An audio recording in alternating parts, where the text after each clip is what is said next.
দ্রুততম সেঞ্চুরিতে ভাঙলেন গেইলের বিশ্ব রেকর্ড। কে সেই ক্রিকেটার? সুপ্রিয় দর্শক, বিস্তারিত জানতে পুরো ভিডিও দেখুন। যুক্তরাষ্ট্র ও ওয়েস্ট ইন্ডিজে চলছে এখন 4 ছক্কার টুর্নামেন্ট টি-20 বিশ্বকাপের নবম আসর। সেখানে নিত্য নতুন রেকর্ড হচ্ছে। এরই মাঝে ছেলেদের আন্তর্জাতিক টি-20 ক্রিকেটের ইতিহাসে দ্রুততম সেঞ্চুরি রেকর্ড গড়েছেন এক অপরিচিত খেলোয়াড়, যার নাম সাহিল চৌহান।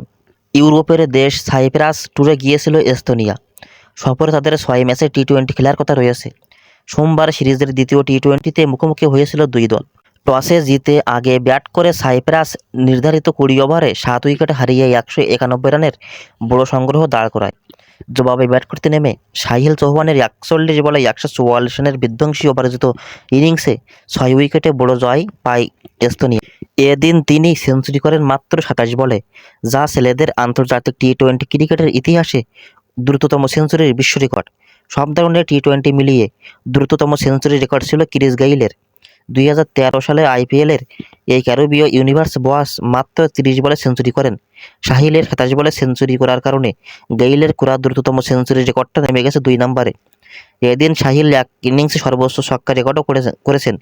এই 144 রানের ইনিংস খেলতে তিনি 18টি ছক্কা হাঁকিয়েছেন। এর আগে এক ইনিংসে সর্বোচ্চ রেকর্ড ছক্কা মারার রেকর্ড ছিল 16টি, যেটা যৌথভাবে আফগানিস্তানের হজরতুল্লাহ জাজা এবং নিউজিল্যান্ডের ফিন অ্যালেনের দখলে ছিল।